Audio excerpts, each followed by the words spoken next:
Hey there, welcome to Fast Talk, your source for the science of cycling performance. I'm your host, Chris Case. Sleep. I love it. Do you love it? If only I could get more of it and get better at it and wake up each day well rested. Some days it works, many times it doesn't. Sleep can be hard, but does it have to be? Sleep is critical, so are you getting enough? And are you getting the right kind? We all know we need sleep, but knowledge is not enough. The focus of this episode is not to convince you why sleep is important, but how to monitor and change your sleep to get the most out of every night. In particular, for athletes who stress their bodies, sleep is critical. How do we make sure we get what we need and avoid some of the disruptions and issues that can lead to sleep impairments? We'll dive in. When it comes to monitoring sleep, there are a host of new gadgets that tell us both about our sleep volume and the stages we've hit. Do they work? We'll discuss the latest findings on sleep monitoring, what works, what doesn't, and what to do with all that data. Finally, we discuss how to take all that information and change our behavior.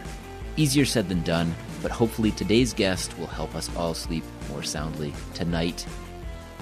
Dr. Shona Halson is an associate professor in the School of Behavioral and Health Sciences at Australian Catholic University.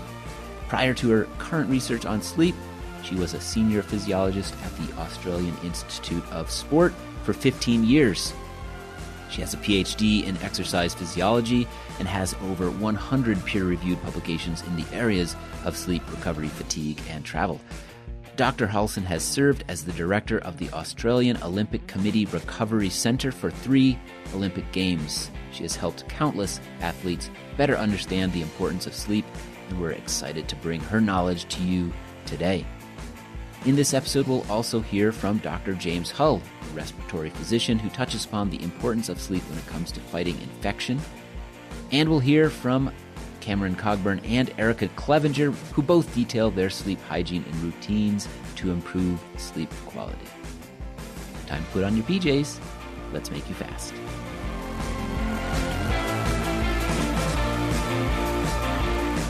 Well, today we're sitting down to discuss the all-important topic of sleep, and we have a wonderful expert from Australia, Dr. Shona Halson.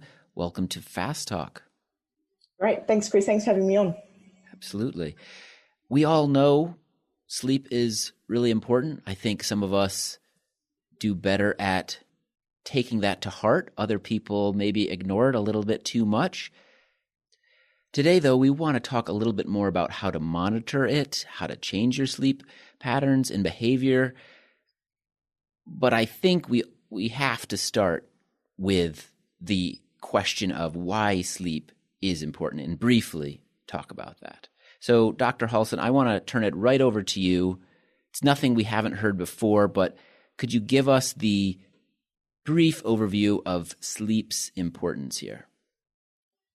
Yeah, and it is good, I think, to touch on some of this, because I think the more we research and the more we understand, it just increases our knowledge in terms of how important it is. And given that, our body, nearly all our body functions run off a body clock, sleep obviously becomes, really important for a range of different factors. So we know it's super important for the brain, for our cognitive function, for our reaction time.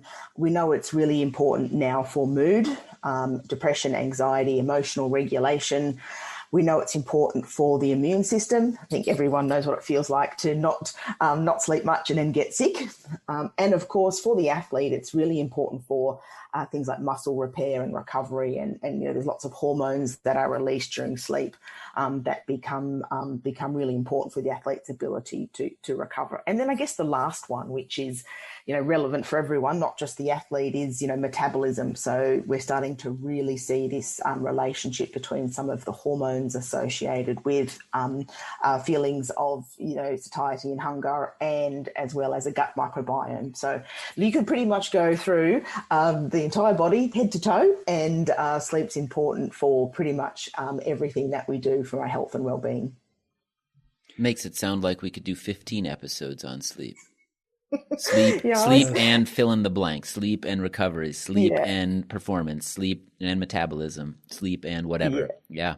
Yes, yeah. I feel like sometimes I can, when I did that little introduction on, what sleep's important for, always say to people, I could bore you for hours talking about how important it is. But so that was as quick as I could possibly do it, I think. In some ways, we're stating the obvious, but there are times where it is worth pointing out the obvious. And reading your research, there were a couple themes that you brought up, and one of them is the fact that really one of the most important functions of sleep is restoration at multiple levels. And likewise, you at one point wrote about recovery and all the different recovery modalities, but said, well, athletes are always looking for these new ways to improve recovery, be it compression clothing, be it ice baths, whatever new modality is out. Really, none of them compare to the recovery benefits of sleep.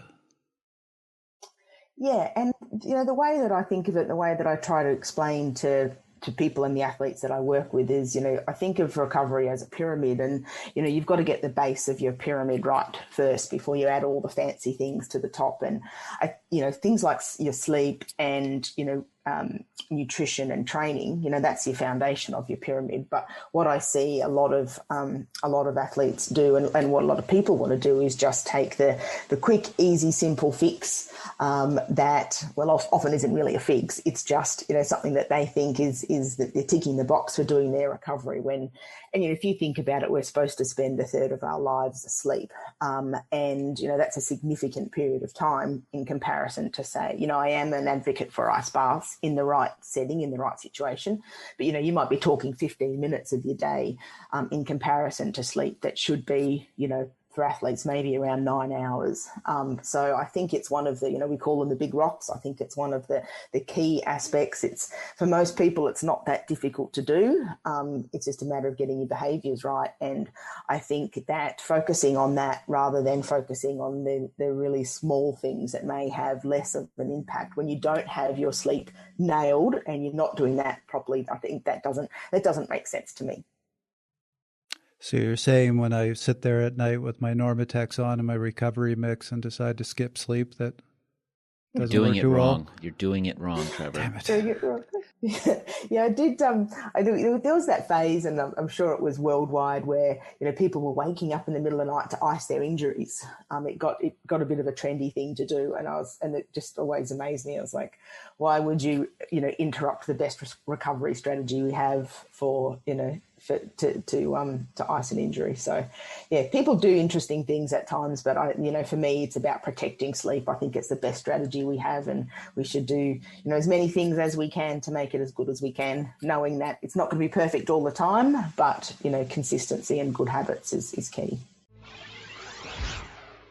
Dr. James Hull, respiratory physician at Royal Brompton Hospital in London, had some useful insight to add to this conversation about sleep and how it's integral to optimal performance. I mean, I think sleep is massively important, as you know. I mean, it's crucial to so many different aspects of athletic health. There's certainly evidence that impaired sleep quality increases the risk of respiratory tract infection, as it does for any infection, really. But when you look at the factors which could make an athlete more vulnerable to respiratory tract problems, infection is the key issue, as I said, I think, in the previous podcast.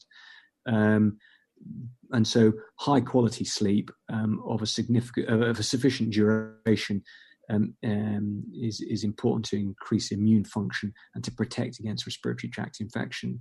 The other key thing is that when you're asleep, you can't modulate your breathing pattern and you can't modulate the way you breathe. And so if you've got natural sinonasal problems and you've got blockage in your nose, then effectively you default into an oral predominant breathing pattern, and that has problems associated with it, including drying of the upper airway, waking up with sore throats, issues with drying the lower airways, and increasing propensity to, for instance, asthma. So, you don't want to overlook the performance of your respiratory system overnight by having those conditions properly treated, ensuring you've got adequate nasal flow. So here's the question I've really wanted to ask you when right from the day we said, let's set up this episode. They always talk about 8 hours of sleep, 8 hours of sleep. That's what you need. What is the basis for that? Does everybody need 8 hours of sleep? And I'm also going to point out, you even said in one of your studies that we go through all the stages of sleep in about a 90-minute cycle. So wouldn't that mean we'd need either 7.5 hours of sleep or 9 hours of sleep? What's the basis behind 8? Yeah, I think it's just one of those things that, over the years, when there's been sleep deprivation studies, people often have seen effects when you start to take sleep lower than that 8 hours. And it's just, the third of our lives of sleep. It's just a figure that has sort of been around for quite a while. And I think there are some problems. There's some benefits to that, knowing that a lot of athletes don't get 8 hours, at least recommending that is a starting point. But I also think we're all really different, and some people can get by with less sleep and some people need more than that. And the thing it's interesting around the 90-minute cycles, and that's something that again is a little bit of a myth. And there's very few studies that have actually looked at the gold standard of sleep monitoring, which is polysomnography, in athletes. And we've done a little bit of work. We haven't published it yet, but a little bit of work in that area. And some of the athletes go through very different cycles than 90 minutes. Some of them are much, much shorter than that. So it's again one of those kind of myths that's kind of crept around when it comes to sleep. But I think, giving athletes a little bit of a target is not altogether a bad thing, but we do need to individualize it a little bit and get the athletes to think about their own sleep need. So, for example, I'm sort of someone that I don't cope really well with under 7 hours of sleep. I sort of know for myself, I get through the day all right, but I'm not as good as I could be. And I think if you talk to people and you get them to think about how they feel when they wake up and how they get through the day, you can kind of get them to work out their own sleep needs if they start to sort of pay attention to their own sleep. So it is highly variable. That we know there's a genetic component to sleep. And so, to say just a straight 8 hours isn't probably doing the athletes justice. That said, Dr. Halson, athletes certainly need more. Could you speak to why they need more? It seems like there might be an obvious answer, but could you go into some of the detail there?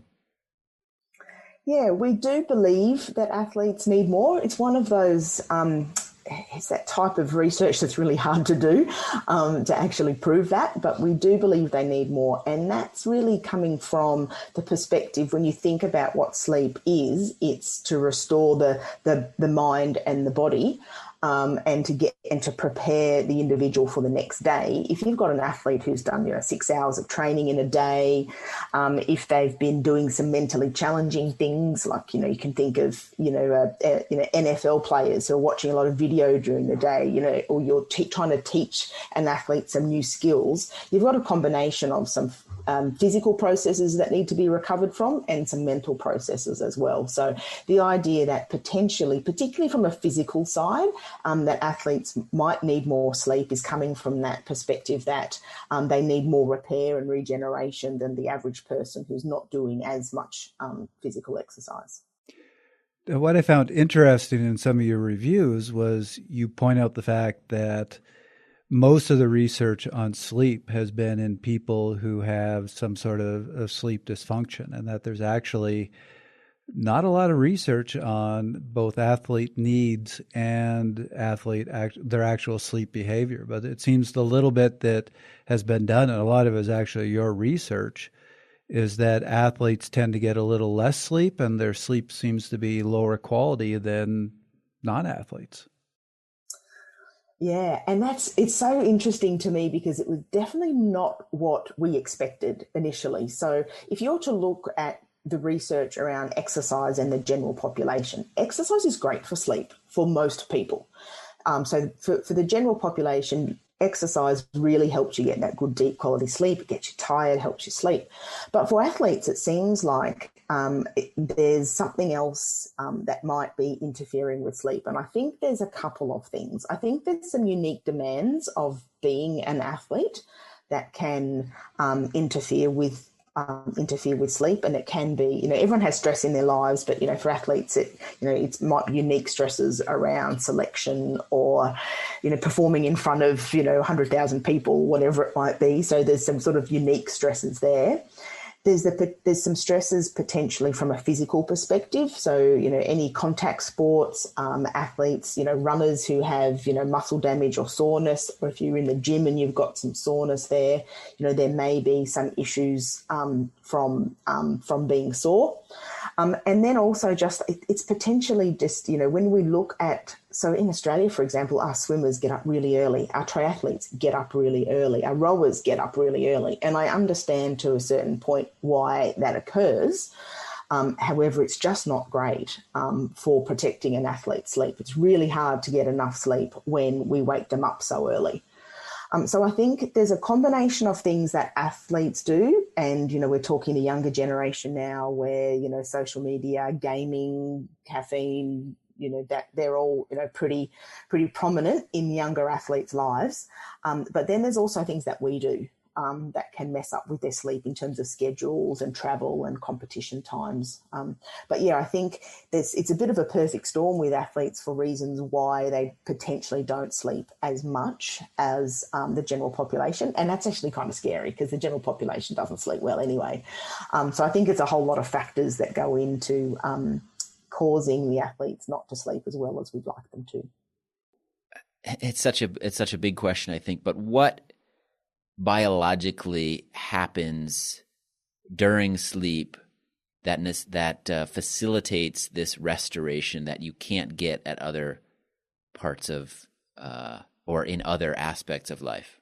And it is a good question. I'll try to answer it short and simple. But essentially, as I was saying, our body runs on our body clock. So there are things that we are designed to do when we're awake, and there's things that we are designed as humans to do when we're asleep, physiological and cognitive processes that happen in both of those. And what we've done is we've just shifted it where we spend more time awake and less time asleep. So that's where our problems lie, is where we're doing different things. Our circadian rhythm isn't matching what we're supposed to be doing. But in terms of what actually happens, there's brain processes. So the sort of one of the most popular theories at the moment around why we sleep, because everyone still disagrees, of course, as scientists do.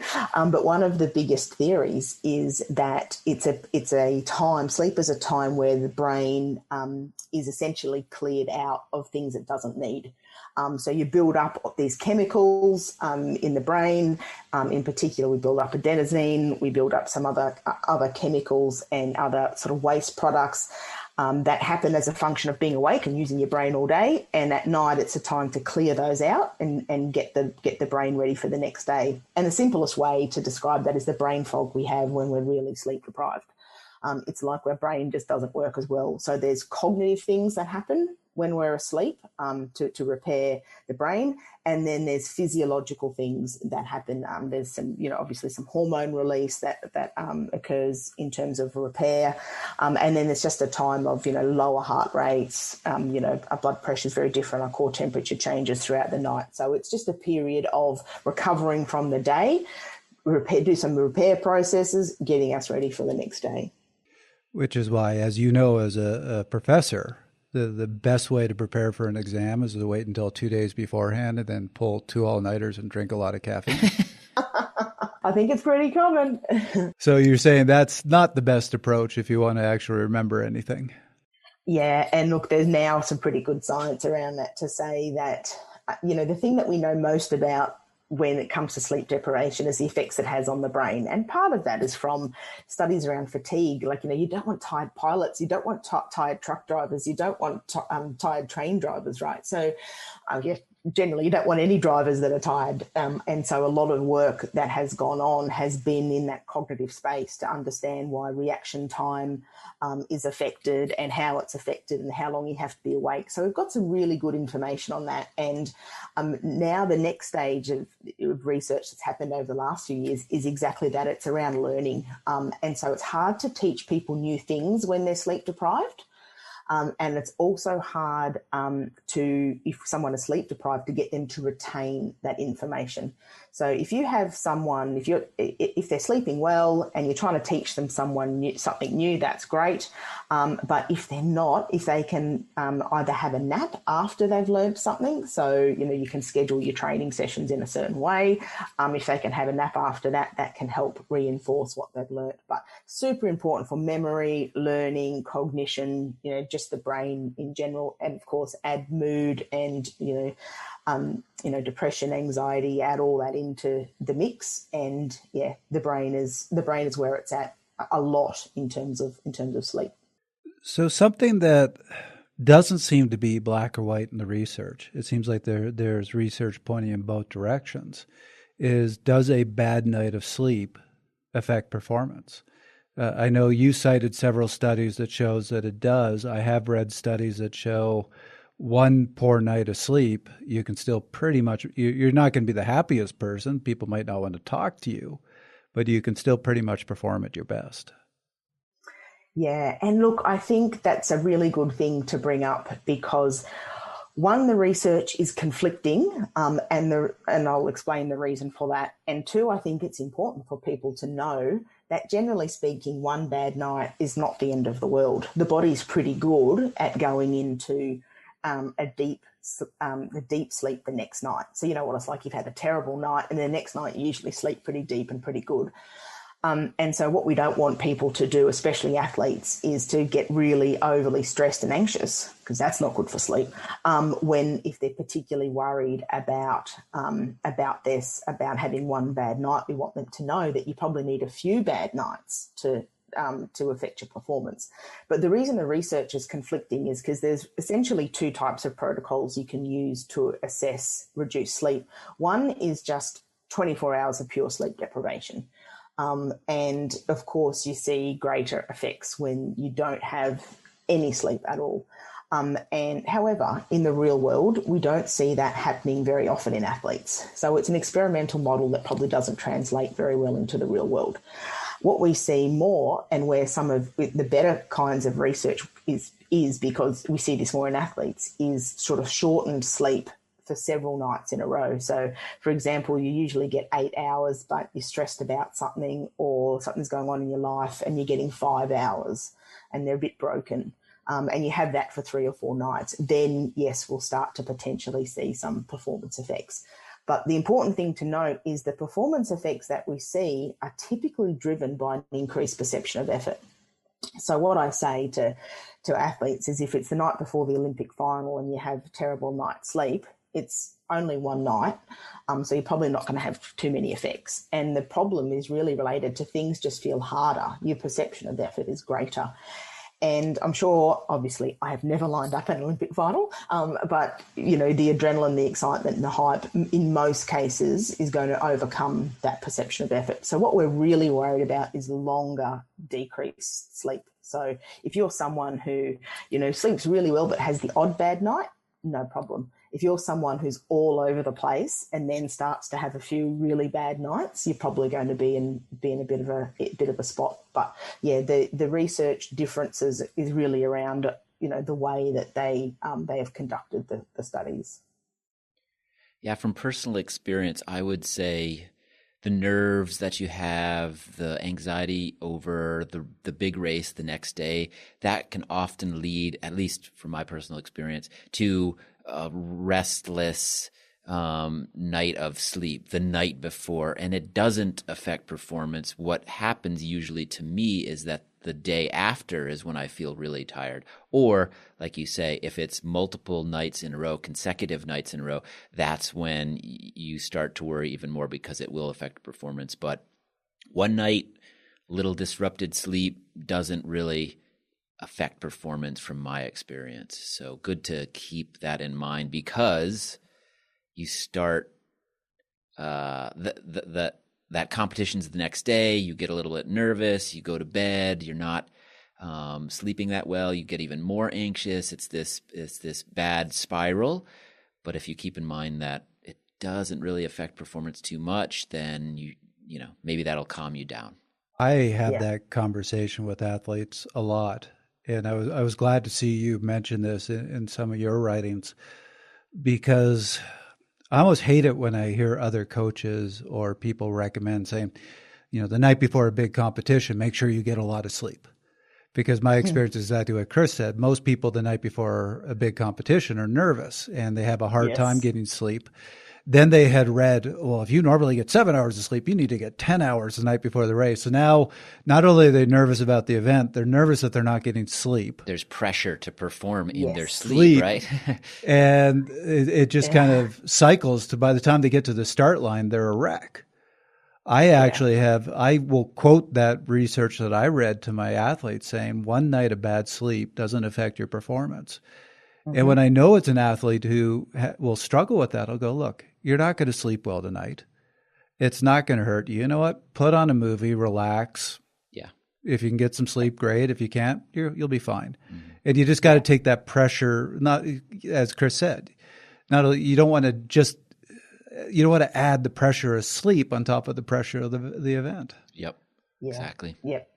100%. Couldn't agree more. And I think, that's a balance that I try to make sure I provide when I'm working with athletes, because you have someone come in and telling you how important sleep is and how to fix it and all the things that you need to do, but you don't want them to take it to the point where this becomes something that they obsess about. And, there are certainly some athletes that will do that will take every single thing that you say as gospel and will try to make sure that they do everything. They put too much pressure on themselves and they get obsessed by the numbers and they want to know everything, and that isn't always the best approach. And then, of course, you get athletes who are just genetically gifted and don't care. So there's a couple of different sides to the coin. Well, the fact that we're talking about sleep quality helps us transition maybe to this next section, which is about changing behavior, improving things.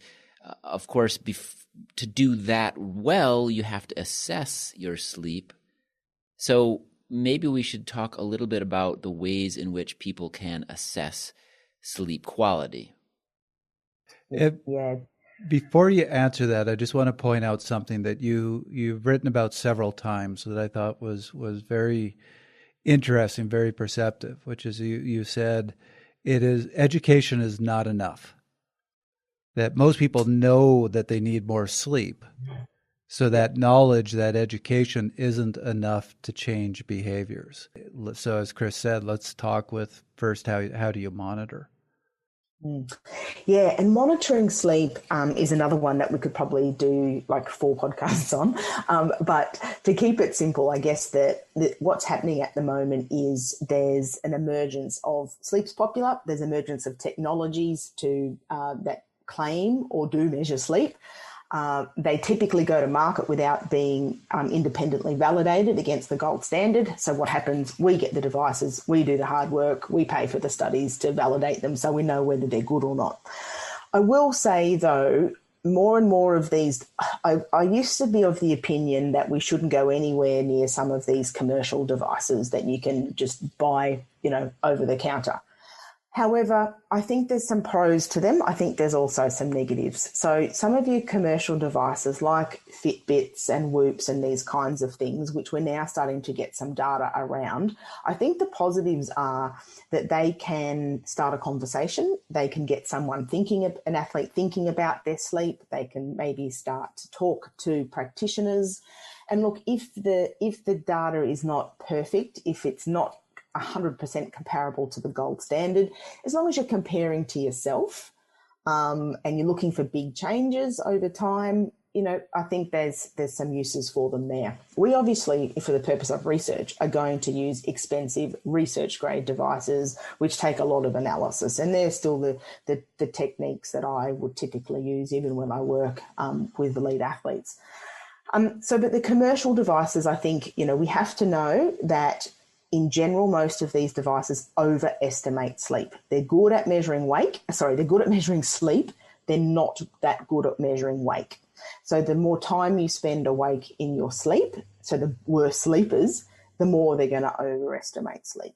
So comparing between different people is probably not a great idea, but comparing within the individual over time is okay. I mean, there's things like questionnaires and diaries that can give you a bit of an indication. There's plenty of them around. And, as long as your athlete or you, if you're monitoring yourself, are being honest, then, they can be really useful as well. There's obviously pros and cons to each of the devices. The research grade ones we know more about. We know their algorithms, that we know how they measure sleep because they've been validated and published. The new commercial devices we don't know that much about.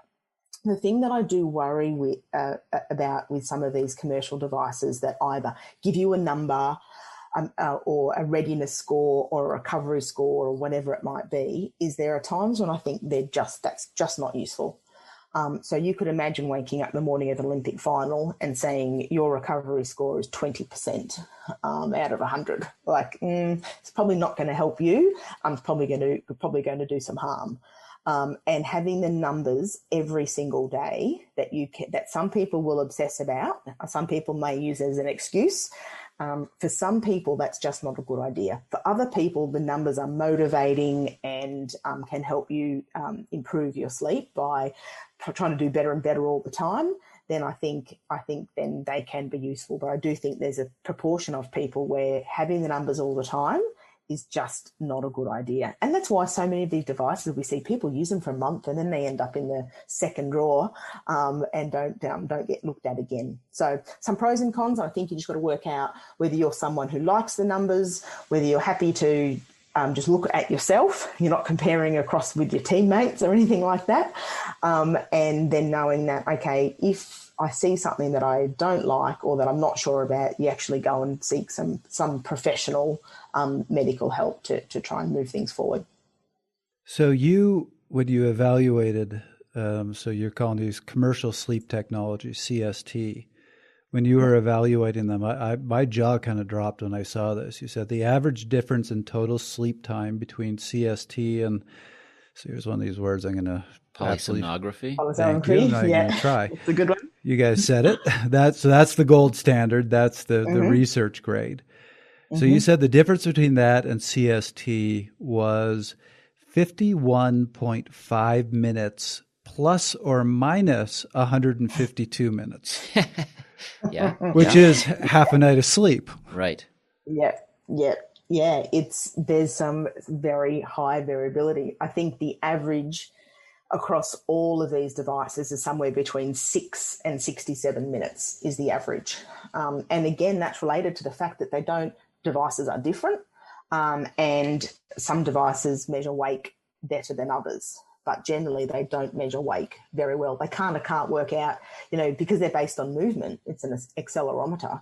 It's harder to know whether a small movement is wake, whether the person is awake or they're actually just moving within their sleep. So it's a challenge. And that's why I say, from a research perspective, we use the ones that I trust as much as possible. They still have the limitations. But looking within the individual is important. And the challenge is when I come in with my research grade devices into a team and they go, oh yeah, but I've been wearing this device and your device is showing me something completely different. That's where it gets messy. Right. And I'm like, I kind of trust mine a bit more, but that's where you need to know the devices. Like I need to be on top of all these devices that come out all the time because athletes will get them first. And I need to be able to know, okay, these ones have this particular challenge or they're good in this space, but they're not good in that space. So that's where I think we need to keep on top of the new technology. So which are the ones you'd recommend? And I'm asking, aware that you just published a validation study on the Whoop that seems to be pretty promising. Yeah, so the thing when we've got another study coming out soon on the Whoop, and the thing, again, like science, it's grey, it's not black and white, but, when we look at sleep, there's two ways of looking at it. There's two-stage sleep, which is if you're awake or if you're asleep, and that's what most of the devices do. But some of them then step into making some calculations around 4-stage sleep, which is the stages of sleep. So stage 1, 2, 3, and REM sleep. So the Whoop is actually pretty good at measuring 2-stage sleep. So sleep, so that what a typical accelerometer would do. When it starts to get into the 4-stage sleep, so telling you what phases of sleep, it's not quite as good. And so we probably wouldn't go down that path from a research perspective in terms of using that device for 4-stage sleep. The other thing to note is that the score that, the recovery score, the score that gives you, that we don't know anything about that. So we don't know the algorithms. We don't know how they calculate it. So when we talk about, we say, yep, 2-stage sleep, I'd be pretty comfortable using that. It compares to research quality devices. But the problem is when some of these devices keep inferring things. But the good news is the sleep laboratory that we work with are working with Whoop to improve their algorithms and to keep making it better. So most of these devices will go through second iterations, third iterations, and they become better and better as they go along. But we tend to be the people that have to go ahead and do these projects. And the other thing is some of these commercial devices, you can't access the raw data. So, with the watches that we use, we can access the raw data. We can go, oh, that night was, I know what happened there. I know what the mistake is. I'll delete that section, But with these devices, you just get these random numbers generated, and then you have to, there's not much you can do with them because we can't access the epoch by epoch data that we need. So what are some other devices that you would feel relatively comfortable with, knowing that most of us can't use research grade equipment? Yeah, look, and again, I think it's not so much the devices themselves, it's how they're used. I mean, I don't have a problem with people using a Fitbit if they're understanding that it's probably overestimating sleep and that it can be used to start a conversation and to get some support. I think the Oura Ring has some good potential. I think the Whoop's got some some positives there as well. I think probably the Fitbit is sort of below those in terms of quality, but again, how are you using it? Who's giving you feedback? Whatever device you've got, if you're talking to someone who actually knows what they're doing and tells you how to address your sleep, then that's great, because none of the devices actually do that. So it's like standing on the scales at home and the scale's telling you're overweight. Like, oh, that's great, but what am I going to do about it? And these watches do the same. They tell you your metrics, but not how to fix it. And so again, it's talking to someone who knows what they're talking about, who can give you some good, honest feedback and some strategies then to improve your sleep. For those of us that don't actually know what polysomnography is, this gold standard to which you're comparing all of these devices, would you mind just describing what that is, what that involves, and why we can't do that at home? Great question. It's usually done in a laboratory setting, so it's very controlled. You are very wired up. So there's electrodes on the scalp to measure brain electrical activity. There's electrodes usually on the side of the face to look at eye movement, because that's obviously around rapid eye movement, so you can measure that. Usually we have some EMG on the muscles. We typically do that in athletes because they move a lot during sleep, and also there's some disorders like restless leg syndrome where there's a lot of movement. Breathing straps are worn as well, usually 2, to really accurately measure breathing. And there's usually some ECG on there as well to look at heart rate and heart rate variability. You combine them all together, and what you can do, and mainly it's mainly based off the brain activity, is to look at the state that can tell you what stage of sleep that you're in. But it's still manually scored. So someone has to score every 30 seconds of data. So it's something that is expensive. It's not overly practical. You need real expertise to be able to do that. And so again, it's the sort of thing where I'd suggest an athlete would only do that if we suspected they had a medical sleep disorder, or we use it when we're doing research. So we really want to understand if an intervention is working, and you really want that high level detail specific, oh yes, this nutritional intervention works because it increases deep sleep.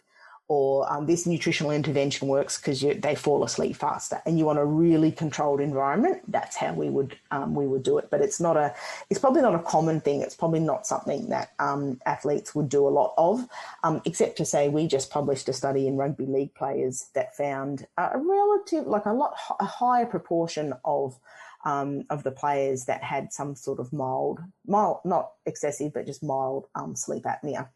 And they're very lean, they're very muscular, but they don't have a lot of body fat.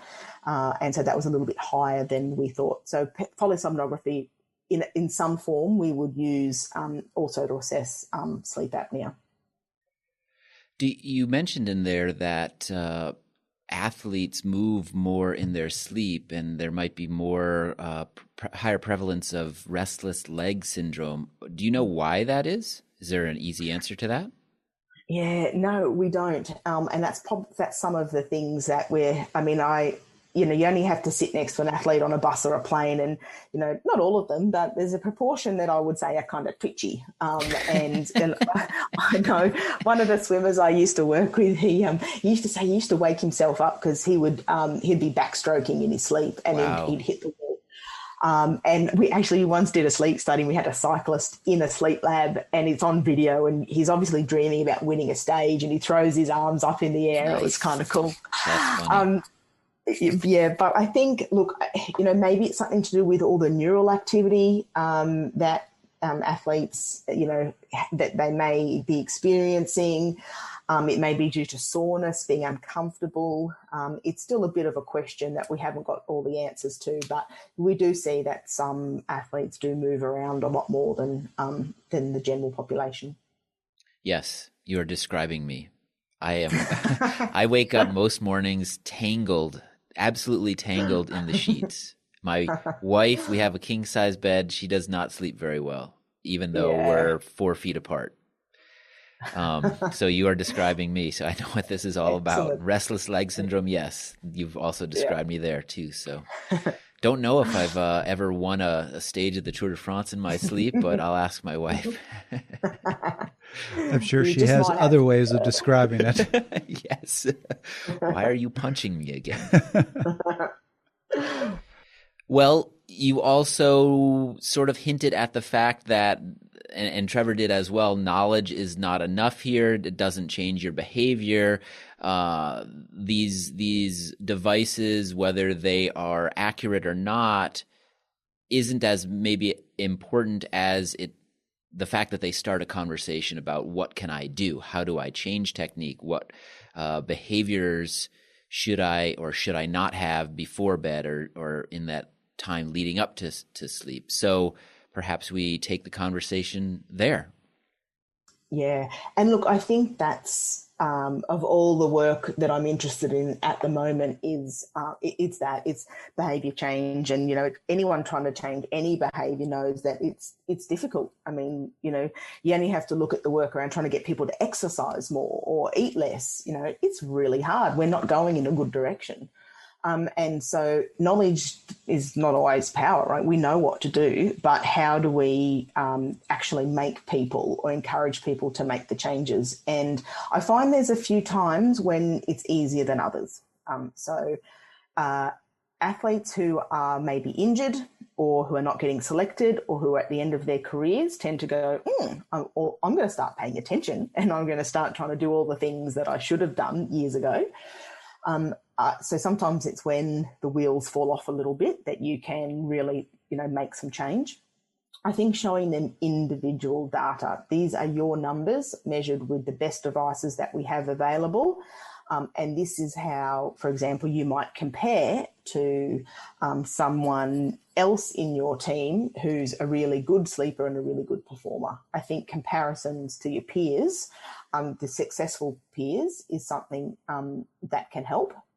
So actually having their own numbers and comparing. And then I think we also have to think about what we do and can we create a better environment to protect an athlete's sleep. So, for example, if in a lot of professional football clubs now will have a sleep pods or sleep areas or bunks or something, so that if you've got 2 sessions a day and you can't go home to have a after lunch nap, then they've got options to do that there. Let's not have training sessions at a ridiculous hour in the morning. meaning that they can't get a decent night's sleep. Sometimes, finances are a problem, but if you can fly people the night before rather than waking up at 3:30 for a 5:30 start for a flight, that can also help. So thinking about what we do and how we provide education. So yes, we do the monitoring and we do some education and we give the individual feedback, but a one-off is probably not enough. So lots of consistent and persistent messages, so saying the same things. And for me, like, I often come into teams and I'm there for a short period of time and then I'm out. So for me, it's more important to educate the people that see the athletes all the time.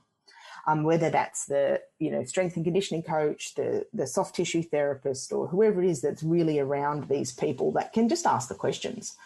We can put some education around that's simple and easy to read. I often like putting it in recovery spaces where you've got a captured audience, or in the gym near the stationary bikes or something where they can see it. So there's this little constant reminders all the time of the things that they need to be doing. And for me, one-off monitoring is good, but it's not everything. So, for me, every 6 months, you might just do a little 1 week checkup and make sure that, everything's going okay. So I think that is one of the issues as well, is sleep's becoming popular. Teams are going, oh, I'm measuring sleep, I'm ticking that box, I'm doing all the right things, but it's not, a one-off's probably not really going to cut it. So when you talk about the education that you need to be consistent and persistent about, what are those things that are in that pamphlet or whatever the materials are that you give to these athletes or these teams? What does that entail? Yeah, what does it look like? Yeah, I think we do try to individualize it in some respects, and each team, some teams might be different to others in terms of their challenges. But to be really general, I would say things like going to bed at the same time and waking at the same time as often as you can, that consistency of routine. It's like being jet lagged if you're going to bed at, 3 hours different one night, and, you're going to bed at 10 o'clock normally, and then one night it's 2 a.m. and the next night it's 9 o'clock, like just keeping consistent bed and wake times as often as possible. I'm keeping a really good eye out on the things that disturb their sleep. Is it caffeine? Is it phone use? Is it computer gaming? Are there things that just creep in to an athlete's sleep time that they can avoid? I say this all the time, and people are probably sick of hearing it from me, but I say, don't stay up late for something you wouldn't get up early for. So what I mean by that is, would you set your alarm for 2 hours early to watch 2 episodes of something great on Netflix? No, you would never do that. So why do we stay up 2 hours late at night to do that?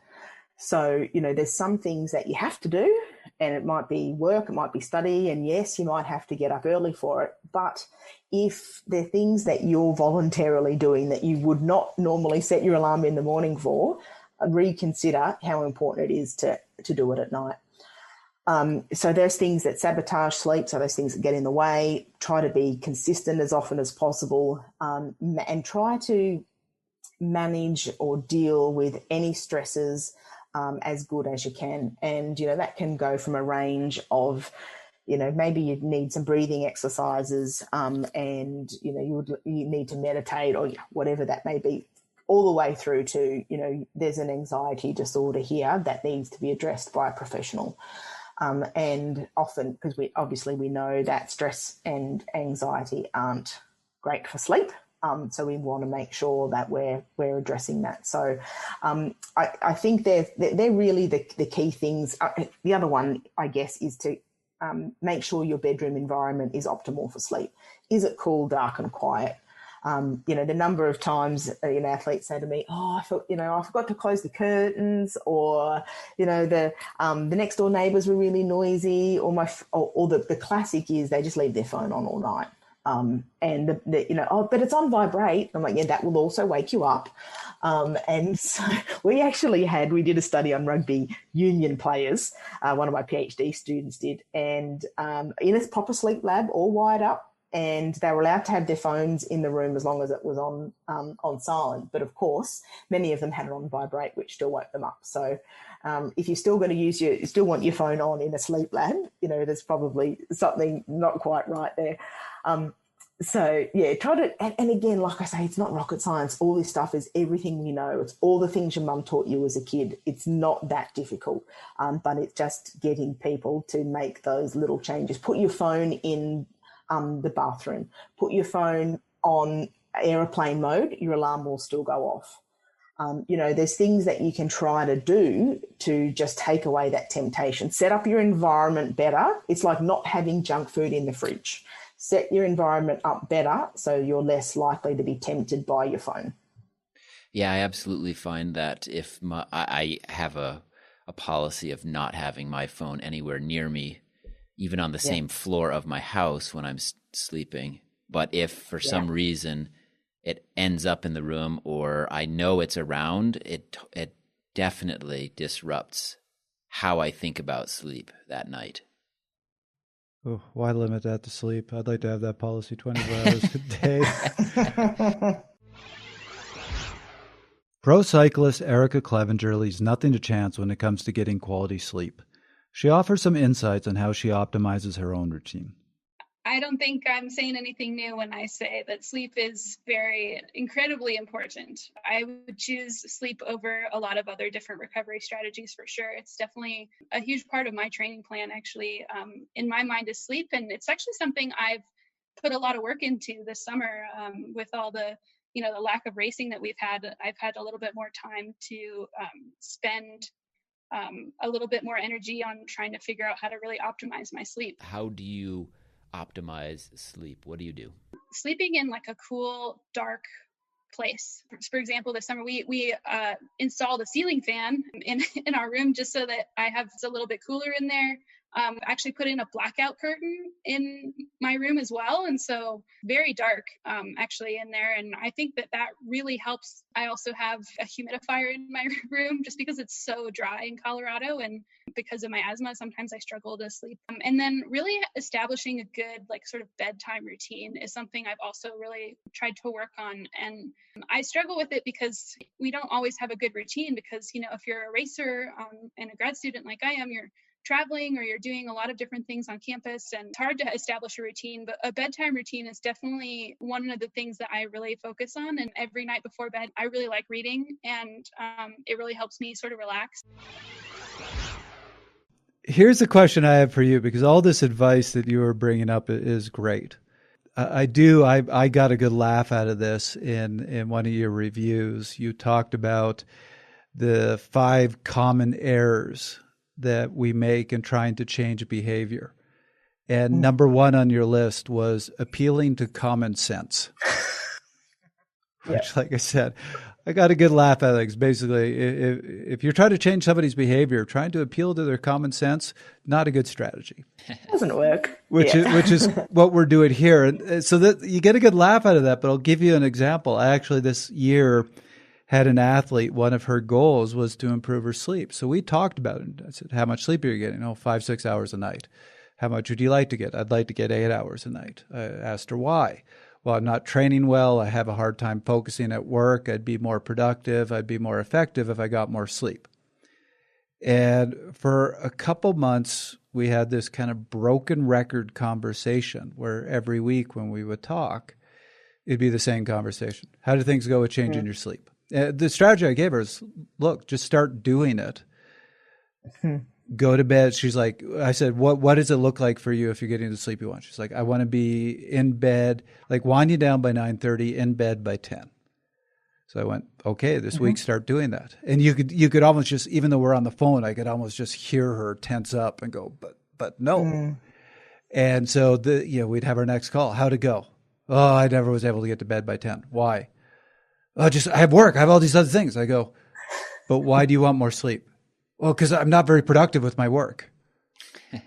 So if you got more sleep, you'd be more productive and then you'd be able to get more sleep. Yes. Yeah. So this week, I want you to try to go to bed, wind down at 9:30, no matter what, just stop at 9:30, go to bed by 10. Okay, I'll try. And the same conversation the next week. This went on for months. So I was trying to appeal to common sense. So we all know this. She knew this, but when it came down to take action, I could just hear, I would say, take the action. You could just hear her, the gears going in her head of, but no, I can't do that. I can't actually do that. So what is that final step to get the athlete to say, no, I am going to do that? Yeah, look, that's a great question. And I wish I had a really equally as good answer. But in my experience, small changes that are achievable over time is kind of what we need. So I had a rower, not a dissimilar example, but he was like, "There's no way I can go to bed before 10:30. Just couldn't go to bed. I'm not tired. It wouldn't happen." And I looked at his data from his sleep watch, and I was like, "You fall asleep in either 0 or 1 minute. As soon as you put your head on the pillow, you're out." And that tells me you're sleep deprived. It tells me that you can likely go to bed earlier. Now, rowers get up early. I would have loved him to go to bed at 9:30, even 9 o'clock. But my suggestion to him was, let's go with 15 minutes. He's like, "Oh, I don't know." He had in his head he couldn't sleep before 10:30. And he was like, "Just this week, and maybe you won't nail it the first night, but just for a week, just try be in bed by 10, like be in bed at 10:15. And of course he could do it. And so that sort of worked for a bit. And then we added another 15 minutes. And so I think if it's a big chunk that they can't, it just seems too hard, then I think that can be a challenge. And the other thing that I have found a little bit successful, maybe, and mainly for athletes that struggle to fall asleep, and it sounds completely counterintuitive, but it's what's done in the insomnia literature, is don't go to bed until you're actually sleepy. Because what happens is people hop into bed and then they get frustrated that they can't sleep. And so putting a set time, like if a swimmer's got to get up at 6, and they're saying, well, you really need to be in bed at 8 o'clock at night to get the sleep that you need, it's not going to happen because they're likely not even sleepy then.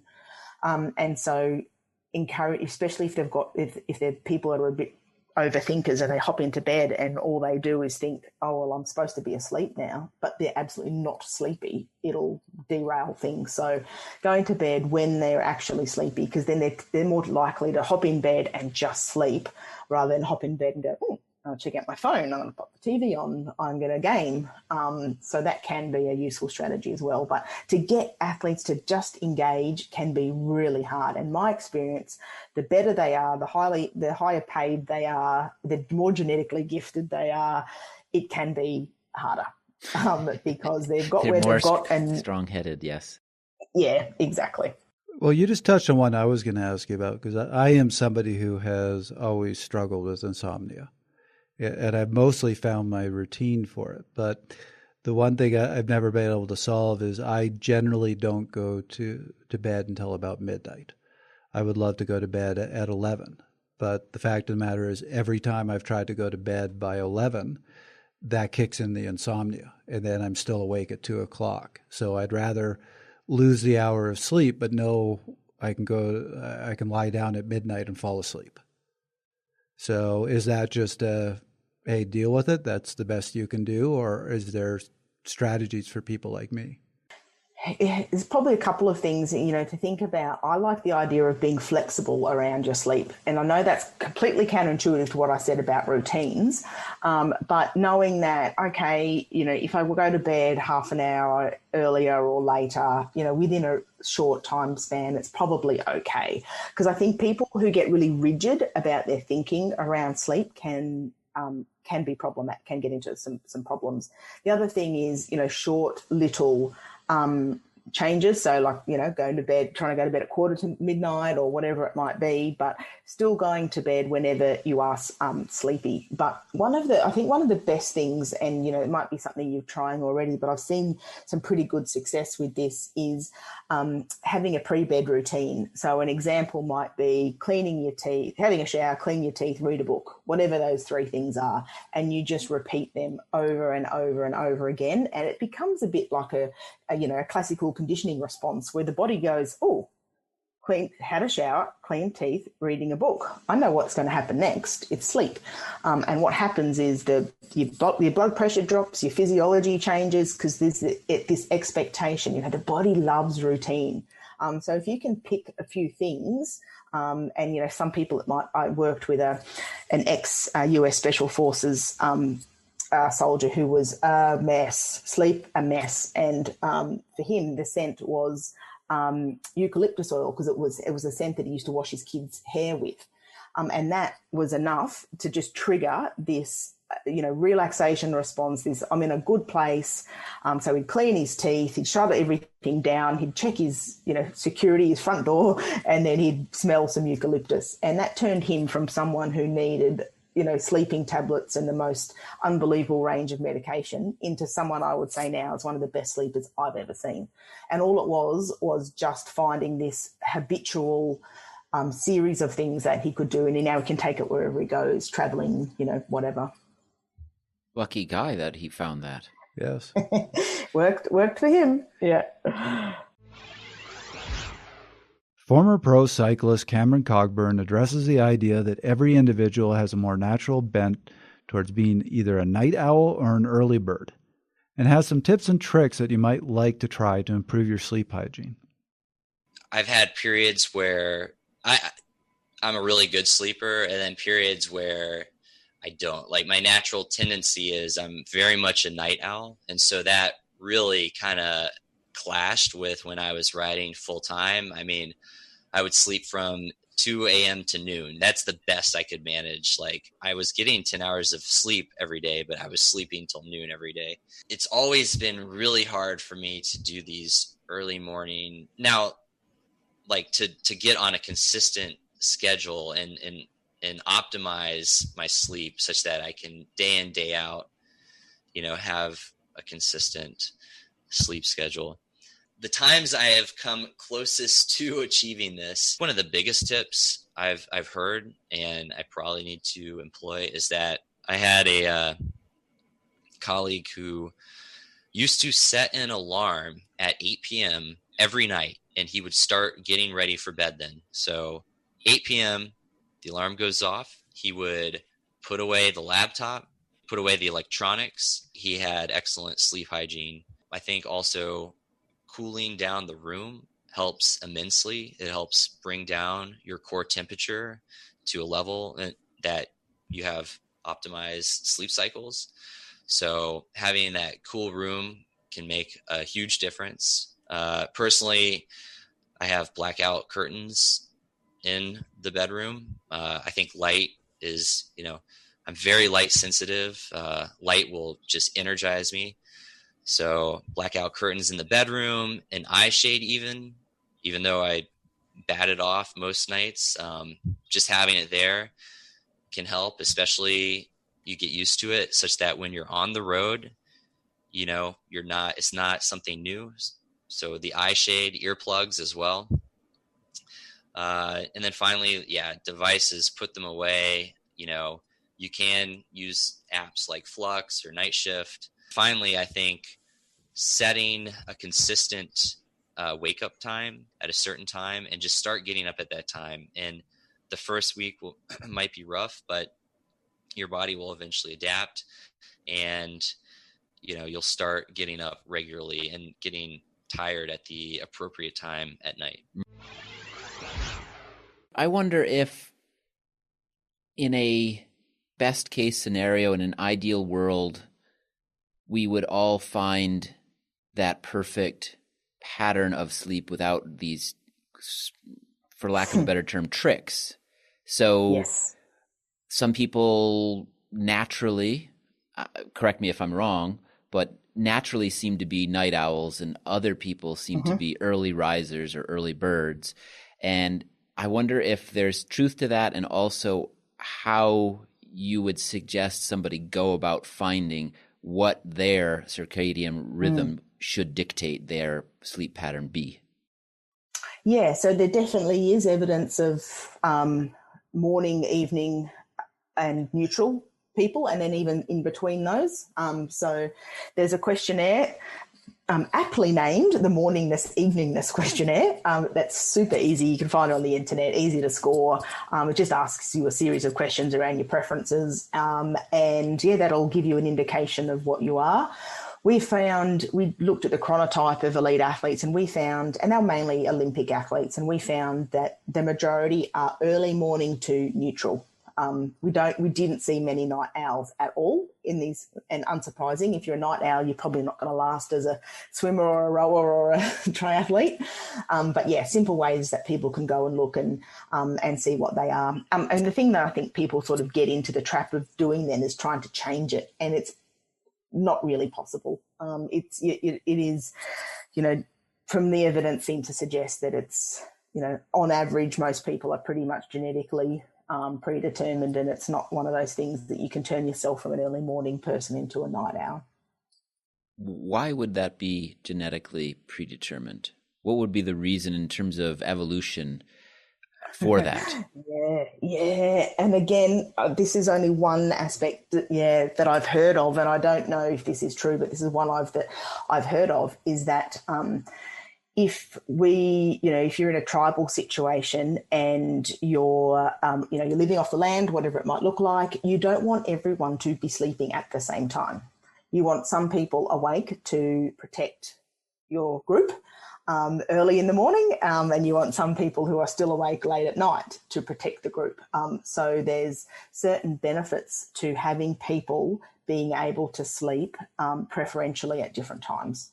So that's one of the reasons I've heard, and I thought, that actually that resonated, made a little bit of sense to me. But I'm sure there's other reasons out there, but that's one of the ones that I've heard a number of times. I've actually read that research, and that is what I've seen a lot in the Paleolithic research, that you needed people awake at all times to help protect the tribe. So there was a benefit to it. Even without the Netflix, there were some night owls just staying up, watching out for, enemy tribes, hanging out, doing their thing. Sitting by the fireplace. Your question about can you ever change? I'm a night owl. I coached a team, as you know, called the Morning Glory Cycling Club for 4 years. All their rides were at 5:30 a.m. Yuck. Yeah. 4 years, multiple times a week, I was getting up to coach that ride. And even after 4 years, every single time I would wake up at 4:55 and go, not making it today. What am I doing? Calling in sick. And I had my routine to honestly get to the ride. It was 10 minutes to bike from my apartment to the ride. So I knew I needed to be out the door by 5:20, which means I needed to get changed by 5:10, which meant my alarm went off at 4:55. I would take 10 minutes to sit on my couch and hate life and convince myself not to go back to bed. 5 minutes to quickly eat some food, then get changed and go. Yeah. And 4 years, it Painful. never got a little bit easier. No, that's the middle of the night to me too. So that wouldn't be exciting. Yes. So now that we've all clarified how much our sleep is unhealthy, okay, well, let's turn our attention to maybe some myths about sleep. One, we have to bring this up, Trevor, because we're cyclists, and you and I have both heard this for years. It's kind of a urban legend about the Belgians. With teammates' minds on this one. Yes. So, Dr. Halson, is there any truth to the fact that you shouldn't sleep with plants in the room because they suck the oxygen out of the room and it disrupts sleep? Do you know what? I have heard that. I have not seen any evidence to support it. Yeah. But when you think, the amount of carbon dioxide that plants produce is nothing compared to a human. I don't know. It's an interesting one. I haven't seen any data to support it. So can't say. I respect you for giving a scientific answer to that and talking about data. I had a teammate, I think he was 21, but we all nicknamed him Junior. I'll leave him nameless because he was gullible? Gullible, a little young for his age. And so we convinced him of that myth that he couldn't have plants. So we noticed that if we went to hotel rooms where there was plants, he would get them out of his room. So we got really mean, and we would go out and get plants and put them in his bedroom when he was sleeping, just to mess with him. Wow. Just to mess with him. Nice. I love it. Well, let's turn our attention to maybe something a little bit more serious. pharmacotherapy, is there anything, any truth to the fact that these help or hurt your sleep? Yeah, and it's a good question, and I actually have got a study planned for next year to look at the effects of sleep medication in athletes on sleep architecture. We would have had it done this year except for COVID, and the reason why it's important for us is because there's not a single study that has ever looked at what happens to sleep architecture, so the phases of sleep when sleep medication is given to athletes. There's some information in the general population that there's less deep sleep with certain types of sleep medications. There's also evidence, of course, they can become habit forming depending on which type, and there's also some evidence that there may be cognitive issues in the morning. So, feelings of grogginess, headache, hangover effects. So, my preference always, and look, I'm not a medical doctor, so I don't, delve into these realms too much from a recommendation perspective. I'd more like to investigate. But my perspective is that natural sleep, every medication has a side effect. So, if we can get natural sleep and encourage natural sleep, that's certainly the way forward, because we just don't understand enough about sleep medication in athletes. I think there's a place for them. If you're someone that's not going to get any sleep, or you may be experiencing some jet lag and you're just trying to get some sleep. But I think it's definitely something that, a lot of sports doctors that I work with now are really cautious about their use, and keep them for, really strict certain conditions. And are you including things like melatonin here, or is that a different category? Yeah, melatonin's probably a different category. You tend to get more natural sleep. It tends to not disturb sleep architecture as much.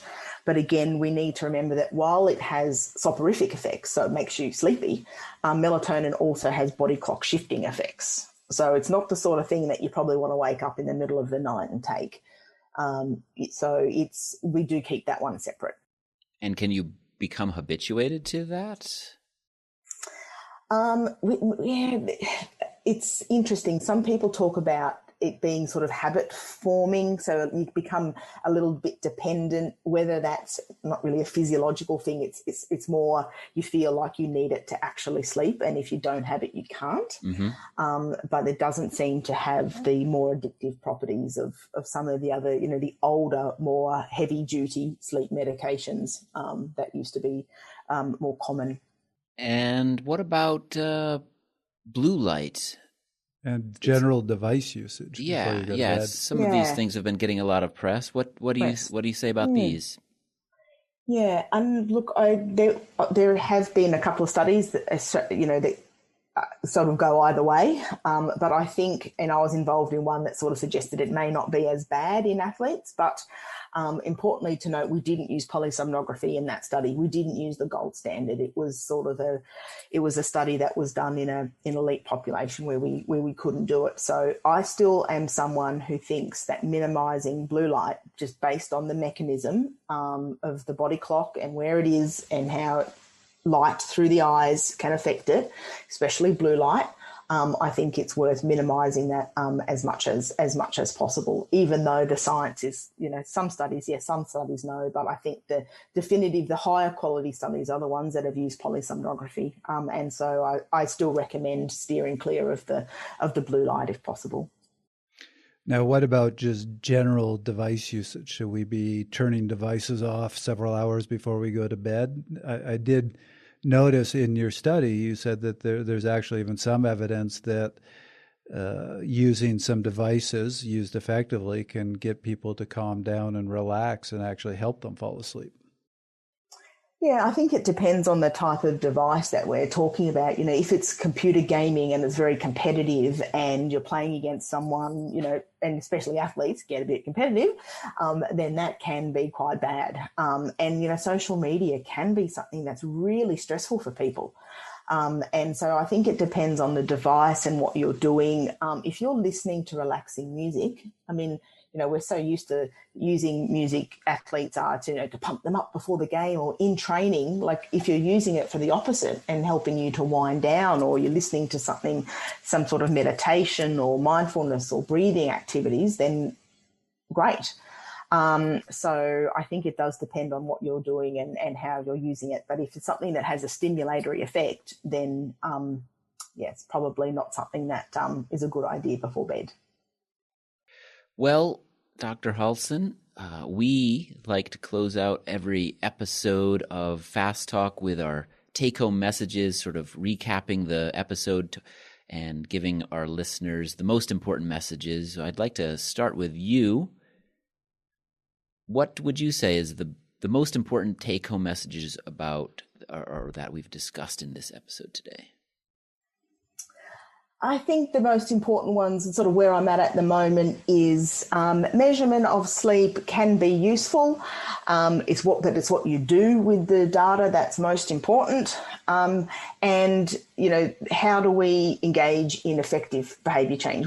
Start to think about what the things that we can do to get, whether it's ourselves or our athletes, creating a good environment, what's the education, what the things that we need to do to help move them forward, because the education and the monitoring is useful, but it's not enough on its own. It's interesting that we put so much emphasis on our training, and oftentimes we don't put an equal amount of emphasis or an equal importance on recovery generally and sleep specifically. I'm one of those people that feels like if you're training really hard, you need to sleep, quote unquote, really hard. You need to balance those two things. Train hard, sleep harder, sleep longer, sleep better. Do everything you can to get sleep because it is so critical. If you're going to sacrifice sleep quality or quantity, or if it's been disrupted, you should consider doing fewer interval sessions or maybe reducing the length of the ride a little bit, because your body won't be primed to take advantage of that workload if it doesn't get the sleep it needs. It's such a critical component here. So I was really fascinated by this discussion today, and I hope everybody gets a better night's sleep after hearing some of what Dr. Halson and our other guests had to say. Trevor, what do you think? Well, so first of all, something I have to admit to you that's either going to impress you or horrify you.